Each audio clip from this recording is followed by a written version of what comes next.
How are you today? I hope you're doing well. I hope your day is doing well. I thought today I would do something a little bit different. We would try a soft speaking video a little further away from the mic. I figured we did a close whispering video, and I think that went well. And then I did a no talking video the other day, and I think that went okay. So I figured I would do a soft speaking video and see how that goes. I also have a cup of coffee here, which I'm holding for some reason. I'm afraid to take a sip of it because I feel it may be offensive into the microphone, but I'm going to do it anyway.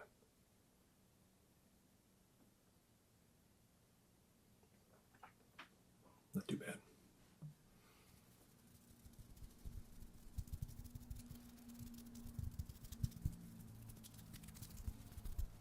The trouble I find with the speaking videos and videos like that is that whenever I commit to doing one, I feel like I lose the ability to think about talking, and I lose the ability to talk about thinking. It's like the ability to make words cohesive escapes me.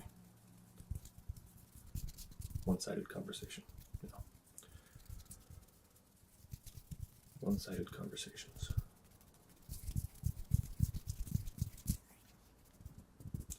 I do want to thank you all. The responses to the Q&A that we did were good. The questions were quite good. And I hope you enjoyed the video. I'd like to make more videos for you. I'd like to continue making videos for you. I'd like to make sounds that you find relaxing or worthy of your time. So I encourage the feedback. The positive feedback is nice. And of course, the positive feedback is nice. But if there's a sound that you don't like, or something that isn't good, or something you would see changed, perhaps, just get that right there. Let me know. Because as nice as it is to receive positive feedback, negative feedback is just as important.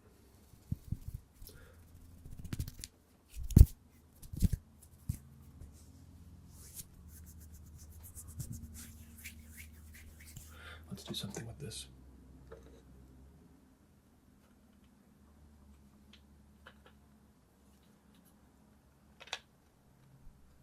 Little business card holder.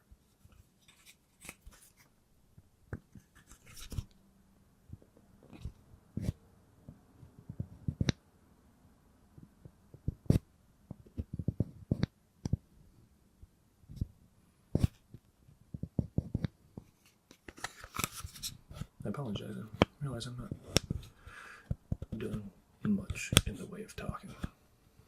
Like I said, I thought this gave me sometimes. I do like this business card holder though. It's made from wood. I don't know what kind of wood.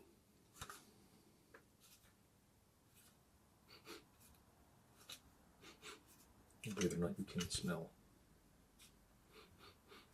differences in what I can't smell anything on this. It's probably been in a pocket for too long. And now it's just a neutral smell.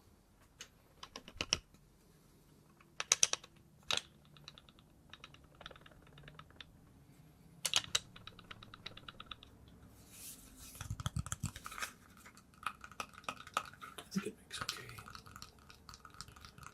okay sounds. I'll tell you what though, I've got to do something about my space here. The room noise is oppressive, no matter when I'm filming. Excuse me.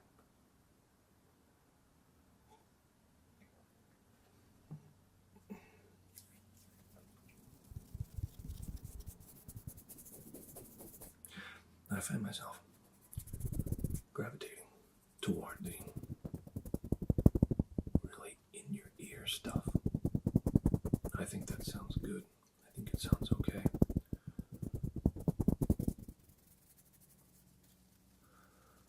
But I wonder, do the sounds from far away getting closer and getting far away?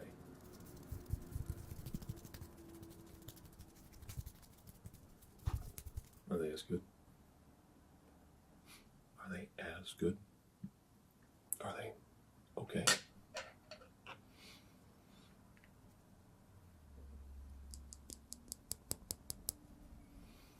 Believe it or not,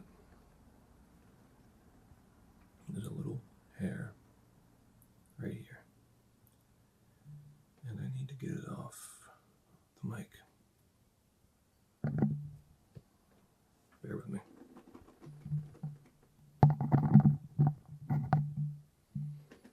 Got it. I must have a clean space. A clean space.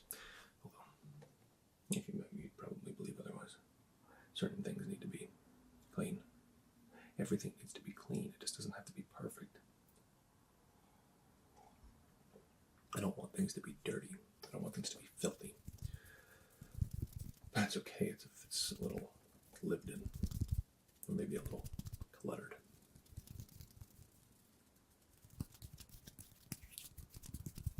A little cluttered is okay. Like a cluttered bookshelf. Everything's there. It's not covered in garbage, but it's just, not everything's perfect.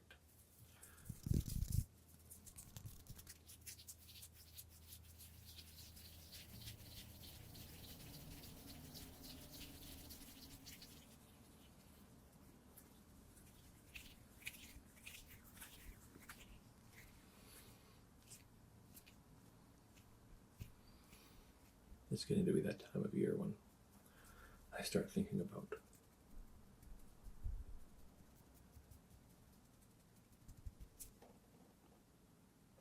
quilts. Yes, quilts.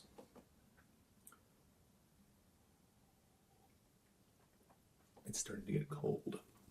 It's getting cold outside.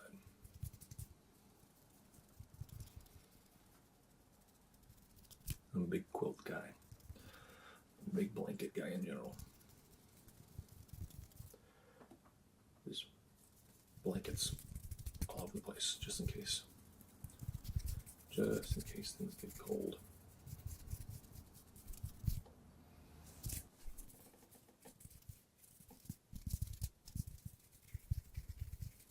Apologies for the cutaway. Sometimes the noises too much for me to try to edit out, and 90% of the time, I'll say 90% of the time, it's my own fault. My knee bumps something and the microphone gets jostled, or sometimes the microphone falls over entirely. This time though, it was one of my dogs. One of my dogs barked very loudly. I think they see rabbits from the window. They do so detest rabbits. Oh, maybe they love them. Either way, I don't want to find out, because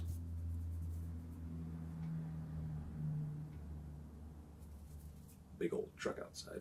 I don't want to find out what kind of relationship they want to have with the rabbits, because it seems aggressive. It seems aggressive. They'll launch out of the back door and they'll move as fast as possible towards a rabbit in the yard. Now, fortunately for the rabbits are quick, and they dart away, and they get away. but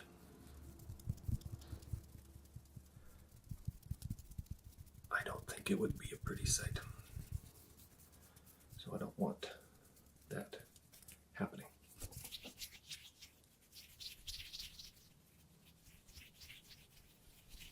Although once in the yard, a few years back, one of the dogs did take a bird out of the air. Mid-flight, it flew a little too low to the ground. And I felt badly for that bird, I did. But you can't really be mad at a dog for being a dog. They are animals. And animals do animal things. Sometimes humans do animal things. That's not good.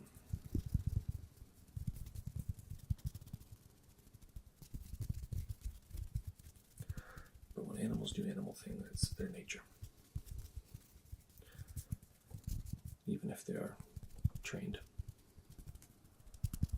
But that's when she was a puppy. She was a wee puppy. We had just rescued her. So she didn't really have a good base for obedience.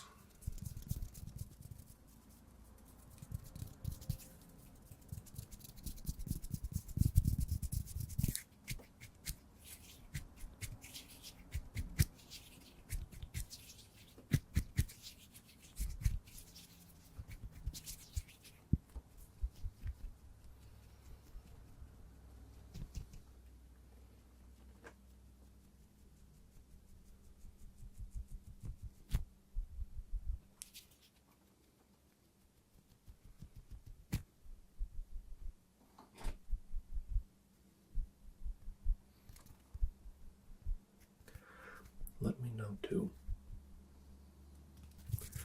Does the visual stuff do anything for you? The haptic stuff, does it do anything? Or are you more of a slow and processed person? Because I feel there's a place for both of them. There is a place for both of them. There are different types of people who enjoy different types of things.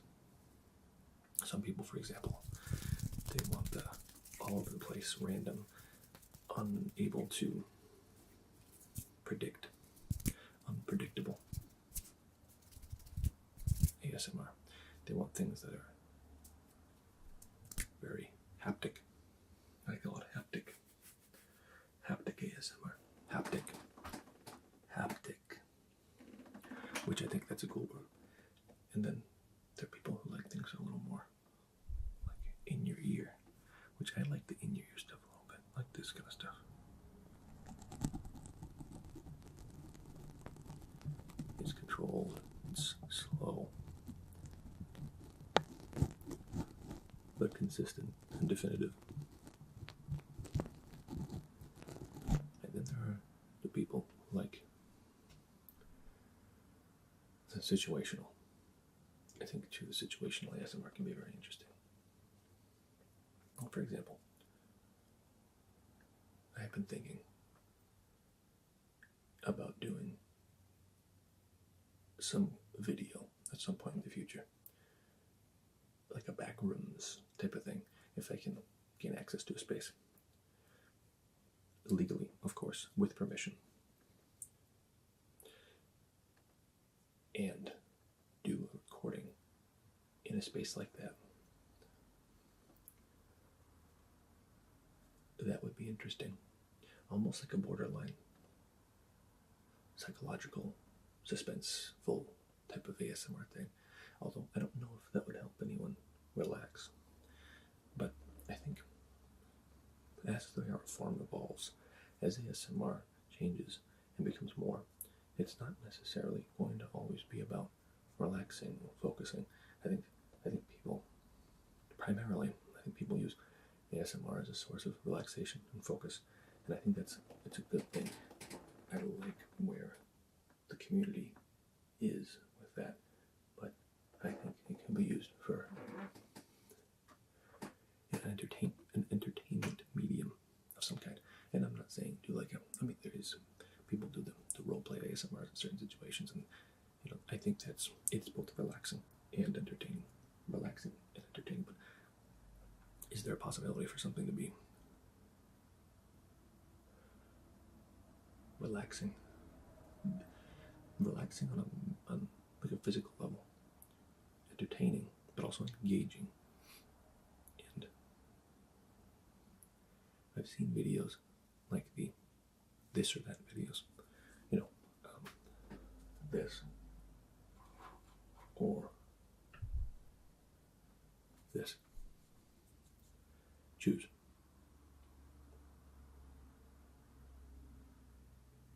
Okay. If you chose the pencil, then you chose the pencil. If you chose the marker, then you chose the marker. And there is a certain level of interaction there.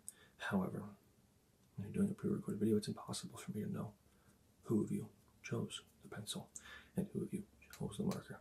So the interaction is limited. The interaction is limited. You could do a live, I suppose.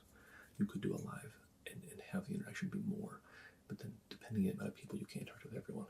So how does film interact with us? How do movies and things like that? They have a plot, they have something engaging, something that grabs your attention and gets you invested in the story. Now, ASMR doesn't have a story, but ASMR is an art form. A painting is an art form. A sculpture is an art form. And a sculpture has a story. Now, an ASMR artist has a story. But does the ASMR itself have a story? What's the story behind this? What's my story? I know what my story is, but what's this? Now, I imagine, when I do something like this, I imagine it's like a simulated brushing of something from one side to the other. Or maybe a paintbrush on canvas. Imagine a paintbrush on canvas. I'm painting a landscape. But if I could do something more with it, an exploration type of ASMR. Explore things together. I don't know, it would be difficult to control the environment. It would be difficult to control the mics. And that's a challenge because it needs to be relaxing. So it needs to be relaxing, so I need to control the microphones. But if I'm out in the world, as it were, doing something, exploring something, it would be difficult to control the mics. But maybe that's okay. Maybe that doesn't matter. Let me know what you think. This is a rambling. This is obviously a rambling. But let me know what you think. Would that be interesting to you? Something like an on-scene ASMR. You can do something outside. I've seen people do a lot of things outside. And outside is an uncontrollable environment. You can't control it. I can't control what's going on in here. I've got 18-wheelers buzzing past, and I've got dogs barking. So nothing is truly a controlled environment unless you're in a studio, curated studio, and that's its own brand of ASMR, its own feel. But let me know what you think. Is there a demand for something like that? Something a little more.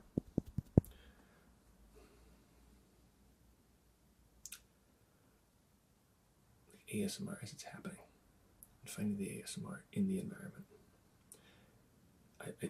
One of the things I wanted to do with this channel is bring, and I haven't done a very good job with that yet because I've just been making videos of the same pieces, but I'm going to try to find more things to bring to you, more things that make interesting, diverse sounds. But would it be something interesting to go find diverse sounds together?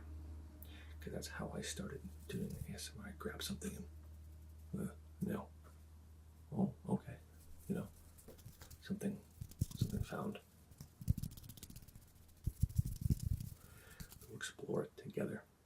Exploration ASMR, but not just being like, I found these things. I'm going to record a video of them in a perfect environment. But say, let's go find these things. Let's go find ASMR. You know what I mean? Let me know if that's something that would interest you. As it stands, the day is upon me, and I must go. But from wherever you are, and from whenever you are, I wish you a very good morning, a very good afternoon, a very good evening, and a very good night.